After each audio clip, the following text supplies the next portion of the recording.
Welcome into the Wiltfong Whiparound with Steve Wiltfong. Today's Monday, August 4th, and we have an explosive show today. I'm your host, Josh Newberg. Some big commitments went down this weekend.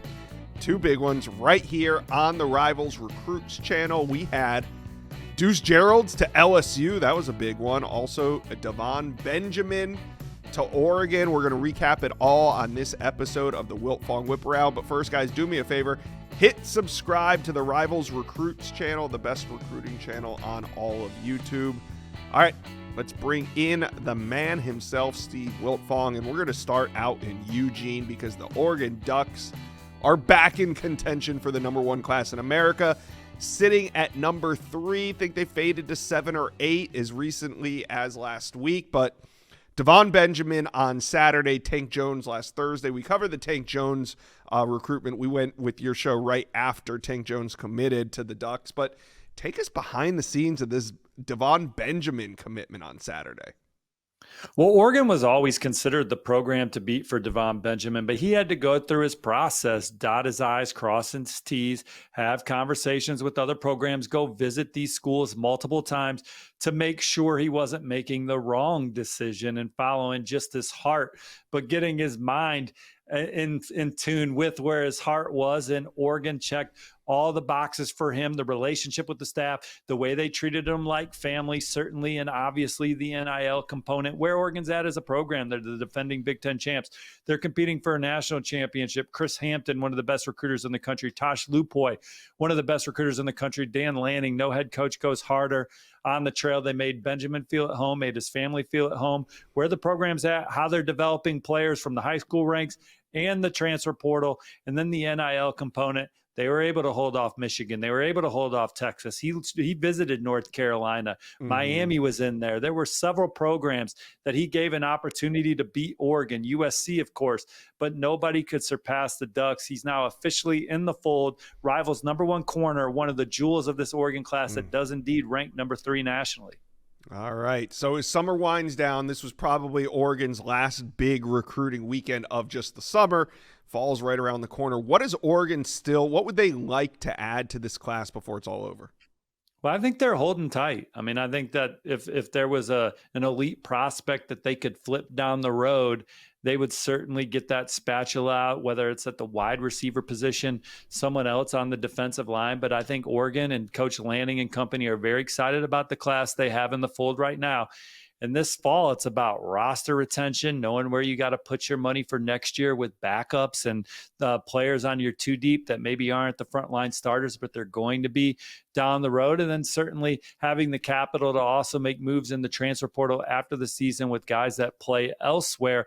I think Oregon's high school class is about done right now, unless an elite player like a Chris Henry Jr., a Caden Dixon Wyatt, his teammate at Mater Day, or somebody on the defensive line maybe becomes available here as the season progresses. Yeah, they miss on Deuce Gerald, who ends up at LSU, so maybe down the road we could see them move on another defensive lineman. Speaking of defensive linemen, Justin Hopkins was on our show yesterday, and he kind of tipped us off about 2027 defensive lineman. He's a 5-star, Jalen Brewster.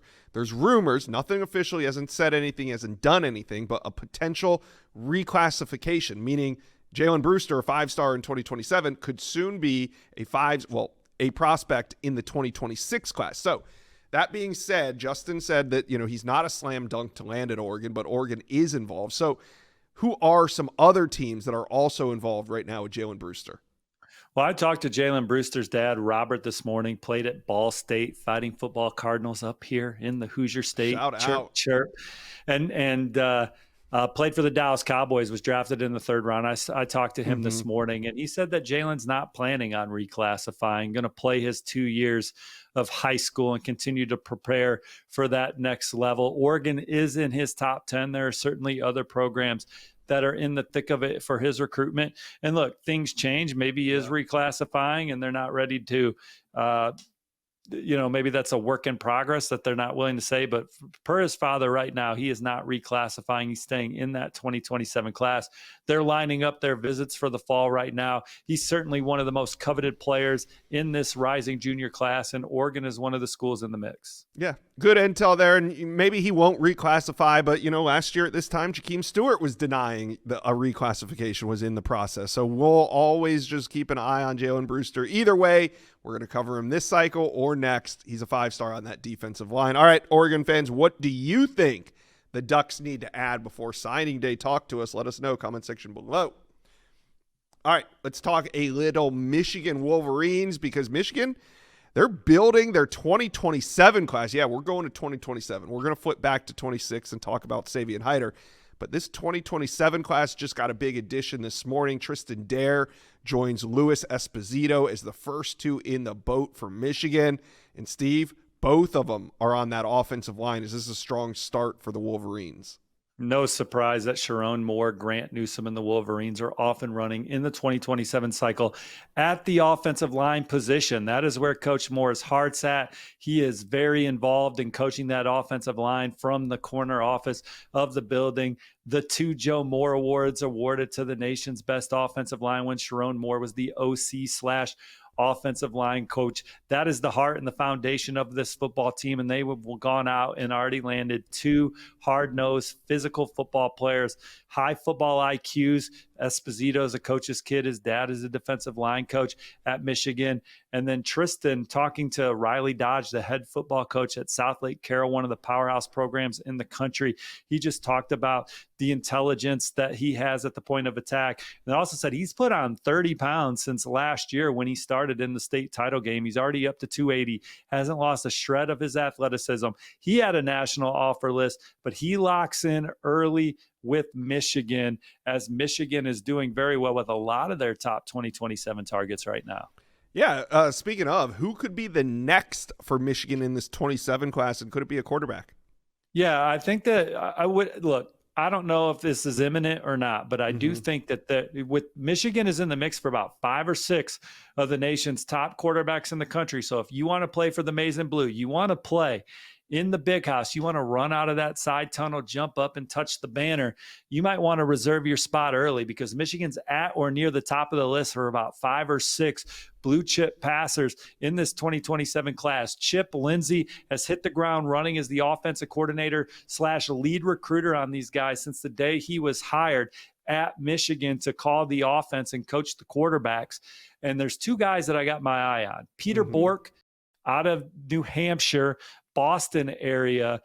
Penn State was leading this recruitment in the spring, but Michigan getting him back on campus for camp, getting him around Chip Lindsey, some of the conversations that they've had with Coach Moore, Coach Lindsey, Coach Sean McGee, and this staff.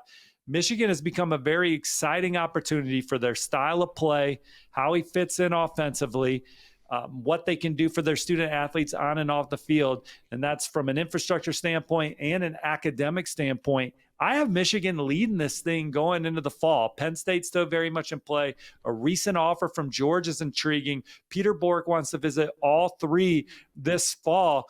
But again, with this line starting to form outside of Bo Schembechler Hall with quarterbacks, it's turning into the Roxbury. Who's going to get inside the building?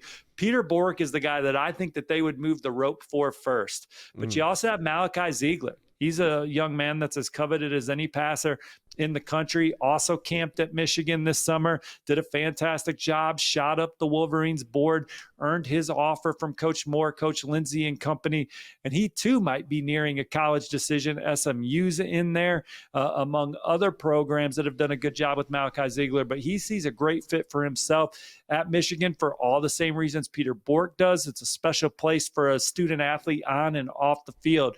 So those are 2 guys I'm really keeping an eye on for Michigan. You also have guys like Elijah Haven, Keegan Croucher, Kavian Bryant, the number 1 ranked quarterback in the country from the Lone Star State. He had a fabulous visit to Michigan during the summer where him and his dad got to get on the field, spend time with the Wolverine staff, the opportunity to be the heir apparent to Bryce Underwood, who at that point have had 2 years as the starting quarterback for Michigan. It's a nice gap in between Bryce Underwood in the 2027 class. So Kavian Bryant really likes Michigan, but Peter Bork, Malachi Ziegler are the guys I'm watching in the short being. All right. Now let's time warp back up to the 2026 class. We got to talk about Savion Hyder because the number one running back in America is set to make a decision on August 19th. So we're under 3 weeks away from Savion Hyder. Steve, what's the latest? Michigan's in it. Tennessee's in it. Cards are being held close to the vest. Beyond that, Wolverines have always been one of the front runners. Tennessee, I've been saying a lot on the Wiltfong Whiparound and other shows that Tennessee really surged this calendar year. But that surge actually goes back to his game visit in November, being inside Neyland Stadium, feeling that atmosphere. He said there's no environment like that one at Tennessee. So the Vols have been giving him a lot to think about. Michigan's always been one of his favorites, led by Tony Alford. Sharon Moore is very involved. This is Michigan's number one player on the board, regardless of position in the 2026 class. Michigan's done a great job of late landing their top overall targets at positions. You're talking about guys like Carter Meadows on the edge, Titan Davis on the interior of the defense, Malachi Lee on the offensive line, Savion Hyder, number one overall, would be their number one draft pick. So Michigan, you certainly know that they're on the gas there, but Tennessee has been rising and making it interesting. It'll be exciting to see if he picks the Wolverines or the Vols later this month. Let's talk Ohio State recruiting. We got a 5-star recruit coming off the board soon on August 21st. The number one safety in America, Braylon Womack from Mississippi, is going to make a decision. Steve, who are the finalists and which way are you leaning on this one? Same finalists. You have Auburn, Florida, Ohio State, and Texas A&M for 5-star safety Braylon Womack. I still lean towards the Buckeyes in this recruitment. Ohio State, Braylon Womack, it's coming down to the NIL conversations. Ohio State checks the boxes from a development standpoint, a locker room fit standpoint, and just the relationship with the coaching staffs. And that is mostly what Braylon Womack is looking for in his college decision. He has an older sister that's already transferred once in her career for softball. They are looking for a place for Braylon Womack where he's going to be very comfortable with the people. Ohio State checks that box, the development, the track record. Ohio State checks that box, playing in the biggest games.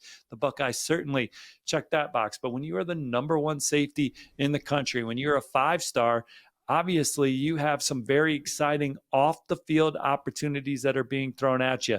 And that doesn't mean that it's not very exciting on the field at Auburn, Florida, and Texas A&M, because it is indeed. He has gushed about DJ Durkin's defense. Texas A&M been there numerous times. Mike Elko's got a safety background. Coach Ish has done a good job in that recruitment, likes the trajectory of the program. And then Coach Sinceri at Florida, that long-standing relationship with the family. Again, the trajectory of football at Florida right now is an exciting time with DJ Lagway under center. But Ohio State's at the mountaintop.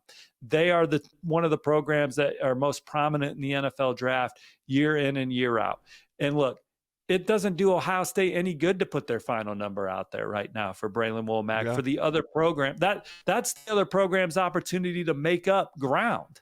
Mm-hmm. So for Ohio State, his dad said today, Ohio State's nibbling here, nibbling there with their conversations. The other schools are throwing out numbers right now. It's up to Ohio State to get close because they're winning in all the other areas, in my opinion, for Braylon Womack and his recruitment for what he's looking for in a school, on the field, in the locker room, and off the field academically.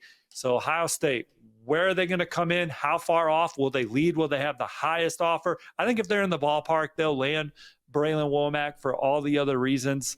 But look, he's got exciting opportunities at those other schools. And if Ohio State's not close financially, I mean, Braylon Womack's talented enough to hear his name called in the first round at those other programs too. All right, let's turn gears here and talk some 2027 when it comes to Ohio State. They're kicking off the season this year in 2025 against Texas at home, so we know the shoe is going to be packed with elite recruits. Steve, who are some early headliners you've already confirmed? Man, we should take the recruit reaction show on the road week 1 from the shoe parking lot. Newberg, myself, producer Trey, guests. We should do that, Josh. We should look into it. There's going to be a lot of talented recruits at Ohio State for the season opener against Texas. And that list for me begins with running back David Gabriel Georges, who I've already predicted to the Buckeyes. He is their top running back recruit in the 2027 class.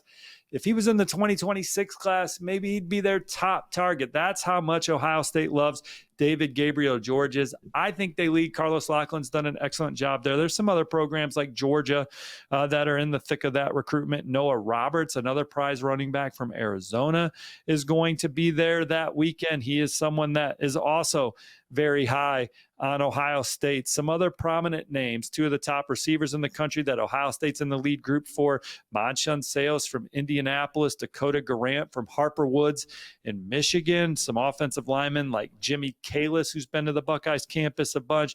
He is someone that Ohio State's in a great position for. Coveted edge rusher Chris Whitehead from the East Coast, the DMV area, will be there. Ace Alston, prized in-state corner. Caleb Elkins, an offered safety from Indianapolis. Those are guys that Ohio State's going to have a great shot at. And one more name I want to put out there is receiver Eric McFarland. He's from IMG Academy. He's a 2028. I think Ohio State leads early for Eric McFarland. He's someone that could potentially be in the 27 class when all said and done, in my opinion, just based on what he's already accomplished and age and things of that nature. But Ohio State and Eric McFarland, anytime I see Eric McFarland playing 7-on-7, first of all, he's dominant. And second of all, he's typically wearing Ohio State gear. All right, let's talk a little LSU Tigers, as LSU's looking to get back into the top 5. At one point, they were battling for the number 1 spot. Now they're knocking on the door of a top 5 class once again. This weekend, they were able to land Deuce Gerald's right here on the Rivals Recruits channel. And that one wasn't always LSU. I mean, 72 hours prior, it seemed like he was leaning Oregon. How did that go down so late for LSU? Well, I think when all said and done, just being in Baton Rouge, where his family's from, that's where his dad's from before he went to Ole Miss, still having family in the area. When you start having these final conversations in recruitments, are you really going to go 5-6 states away when what you're looking for, what you can get out of your college experience, is at a place like LSU?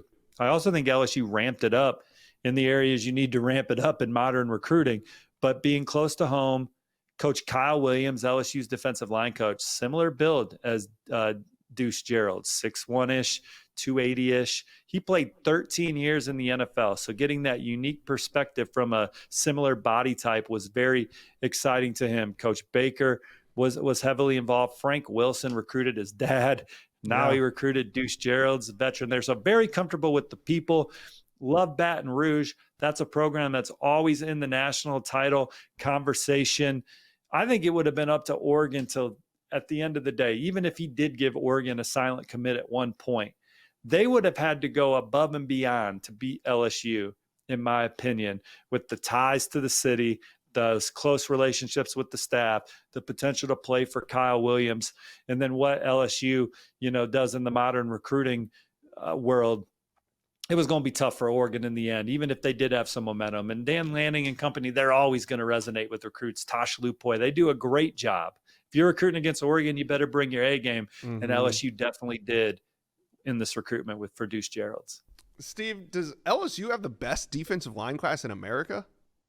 How could you say no? I mean, Notre Dame's got a pretty damn good one when you look at Rodney Dunham and Ewatati, the 2 edge rushers. That's the best pure edge rusher class. Texas has a good one too, but this LSU certainly one. You're looking at Lamar Brown, who could be just the menace, an absolute game wrecker across the line of scrimmage. Richard Anderson, Rivals number 2 defensive lineman. Trenton Henderson, one of the most coveted defensive ends in the land. You add Deuce Gerald's, who's as high-motored and disruptive a player on high school film as you're going to see in the country. He also scored 13 touchdowns last year, Josh. So he is a fantastic football player. LSU's class, I didn't even mention the kids like Darius McKinley, who also committed over the weekend, whose older brother, Dominic, I think there's a video of him squatting over 600 pounds and they ran out of weight. They got some really good players coming in a program. And that's what it is. LSU, look, they need to get that defense right. That's why they brought in defensive coordinator Blake Baker. That defense has not been playing at a championship level. They've had Jaden Daniels wins the Heisman Trophy at quarterback as the number one offense in the country. They need to get more stops on defense. They need to get more teams playing off script and behind the chains. And this is a recruiting class that helps get them there with what they have committed on the defensive line. It's a pretty damn good class in the secondary too, Josh. So this is a championship level recruiting class for LSU. They sit at number 8 right now. It's a class headlined by Lamar Brown and 5-star receiver Tristan Keys, and they're not trying to be done just yet. All right. Now, you're right. They're not trying to be done just yet. They got the number 8 ranked class in America, and there could be more on the way. This Friday, we're going to have a big one come off the board as well. Yeah, Jace Matthews is going to announce his commitment this weekend, and you still have LSU having regular dialogue with him. The intel on my end maybe favors the Auburn Tigers, but Texas A&M's talking daily. LSU is in the thick of this one, led by newly hired Kelvin Bolden, who's from the state of Mississippi, but Joe Sloan's heavily involved. Cortez Hankton's recruiting his butt off in this one, and Jace Matthews and his family appear to be very comfortable with LSU as they look, if they land him, it's going to be the best receiver class in the country, best D-line class in the country. Already have one of the best defensive back classes in the land. So Jace Matthews, another pivotal piece for LSU out there. And then there's only 2 5-stars left. Darius Gray is one of them, the top interior offensive lineman in America. Which way is he leaning? Well, my rivals, RPM, is on LSU. South Carolina remains very much in the picture for Darius Gray. Tennessee has been rising in this recruitment as well, with that relationship blossoming. And what he's seen from Tennessee's program and Coach Heupel and Coach Ellerby's longtime track record of working and developing players together. LSU has Bryson Martinez committed. We haven't talked much about him, but he is one of the premier offensive tackle recruits in the country. They can go out and add Darius Gray, the number 1 interior offensive lineman in the land, to Bryson Martinez, and then you factor in the offensive line bump that a Brian Kelly program should get with the way that his programs historically develop that position year in and year out, from his time at Notre Dame to already at LSU. That would be a heck of a haul and a heck of a duo, Bryson Martinez and Darius Gray. We got to talk some Oklahoma recruiting because the Sooners have several in play and they're working toward a top 25 class. Steve, so far, who would you consider, say, the headliner for this Oklahoma class? Well, I think it's obviously Salina quarterback Bo Bentley, Lone Star State champion, Elite 11 finalist. He is a terrific dual threat player, leader, and a guy that could really come in and push the room at the very least after John Mateer exhausts eligibility this year for the Sooners offense. All right. That being said, who else in this 2026 class are the Sooners trending for right now? Well, they're battling for 4 prospects right now, and that starts with 2 top 100 players, receiver Davian Gross from the Lone Star State, and then edge rusher Jake Kroll from IMG Academy. Now, my prediction is on OU for Jake Kroll, but Texas has really come on strong, and I feel like maybe even the Longhorns have the edge right now, but Oklahoma still having a lot of dialogue. This is a back and forth battle on the trail for one of the most coveted pass rushing prospects in the land. And then Davian, they've always been in a good spot for him as well. They were always one of the front runners. First it was them and Texas A&M, and now it's them with Baylor, Florida, and Houston battling. Now, colleague Sam Spiegelman says that Houston is out, but Baylor very much in play. Florida had a great official visit with them. I think there's some confidence around Gainesville. They can get it done. Oklahoma's always been at the top. Now they just got to get it to the finish line with Davion. Now, Elijah Golden, defensive lineman from Virginia. I'd still lean Notre Dame, but he pushed back his decision. I think it's Oklahoma that was giving him those reasons why. Can they continue to chip away at Notre Dame's lead going into his weekend decision? Time will tell.